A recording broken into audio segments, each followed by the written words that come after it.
नहीं, अभी नहीं। मैंने तो उठाए जाने तक मेहनत मांगी थी। तूने मांगा था मगर दी अल्लाह ने वही जो उसने चाहा। हर जान को मौत का मजा चखना है और तू भी।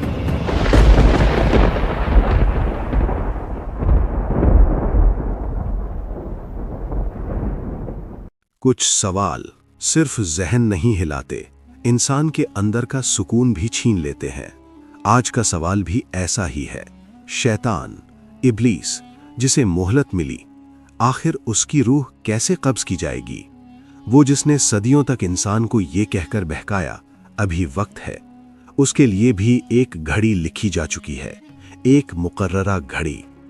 कुरान बताता है कि इब्लीस ने कहा, ऐ मेरे रब, मुझे उस दिन तक मेहलत दे जब लोग दोबारा उठाए जाएंगे।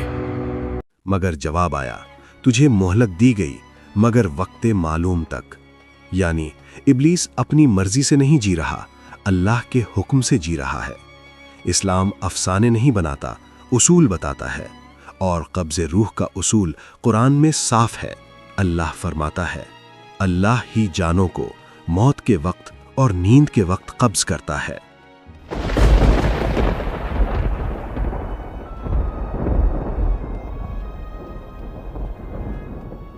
और फिर वाज़े किया, कह दीजिए तुम्हारी रूह फरिश्ते मौत कब्ज़ करेगा जो तुम पर मुकर्रर किया गया है। यानी हुक्म अल्लाह का और कब्ज़ फरिश्ते मौत के ज़रिए। और कानून आम, हर जान ने मौत का मज़ा चखना है। हर जान, इसमें जिन्नात भी शामिल हैं और इब्लीस भी। इब्लीस का सबसे बड़ा धोखा यही था कि वो समझा, मैं बच जाऊंगा, मैं टल जाऊंगा, मैं नहीं पकड़ा जाऊंगा। मैंने उन्हें बुलाया, वो आए। मैंने रास्ते सजाए, वो चले। मैंने उनके गुनाह को खूबसूरत बनाया, वो खुश हुए।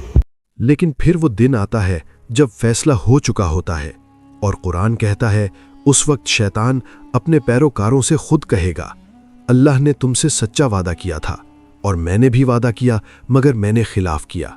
मेरा तुम पर कोई जोर ना था, मैंने तो बस तुम्हें बुलाया और तुमने मान लिया। लिहाजा मुझे मलामत न करो, खुद को मलामत करो। ये जुमले इब्लीस की सबसे बड़ी शिकस्त हैं। मैंने सिर्फ बुलाया था, फिर वो क्यों आए? मैंने हाथ तो नहीं पकड़ा। कुरान ने इब्लीस की मोहलत की आखिरी हद बता दी, वक्त मालूम। ये वक्त क्या है? कुरान ने इसकी दकीक तारीख नहीं बताई, क्योंकि असल मकसद तारीख नहीं, सबक है। इब्लीस की जिंदगी भी हद में है। वो खुद को हमेशा समझता रहा, मगर वो भी फानी है।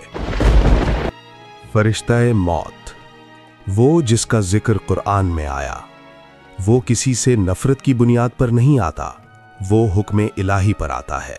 इब्लीस, तेरी मेहनत पूरी हो गई। ये वही लम्हा है, वक्ते मालूम।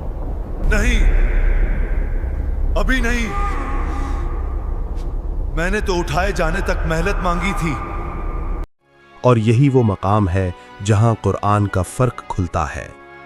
इब्लीस ने क़यामत तक मांगा, मगर अल्लाह ने फरमाया वक्ते मालूम तक। तूने मांगा था मगर दी अल्लाह ने वही जो उसने चाहा। हर जान को मौत का मजा चखना है और तू भी। ये अंजाम किसी अफसाने की तरह नहीं, एक कानून की तरह है। जो सजदे से भागा, आखिर हुक्म के सामने टूट गया। बहुत लोग समझते हैं कि शैतान इंसान को जबरदस्ती गुनाह कराता है, मगर कुरान ने इसकी हद बता दी, मेरे बंदों पर तेरा कोई जोर नहीं। यानी शैतान का हथियार वसवसा है, जबर नहीं। बस एक कदम, सिर्फ एक नजर, सिर्फ एक बार, फिर देखना आदत बन जाएगी। अब सवाल, जब शैतान इतना करीब है तो बचाओ कैसे? यहां इस्लाम हमें ड्रामा नहीं, ढाल देता है। अल्लाहु अकबर, अल्लाहु अकबर। नबी सल्लल्लाहु अलैहि वसल्लम ने फरमाया कि जब अजान होती है तो शैतान पीठ फेर कर भागता है। अजान सिर्फ आवाज नहीं, ये ऐलान है कि ये जमीन अल्लाह की है।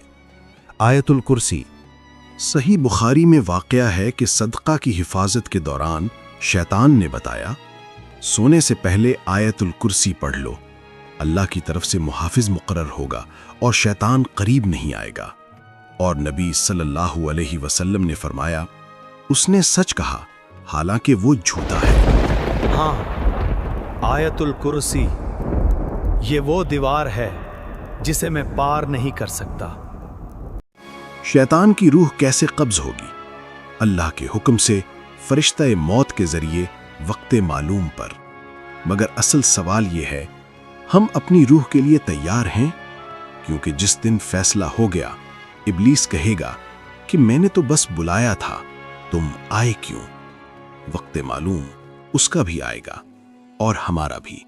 فرق صرف یہ ہے، ہم آج کس کی سنتے ہیں، رب کی یا وسوسے کی؟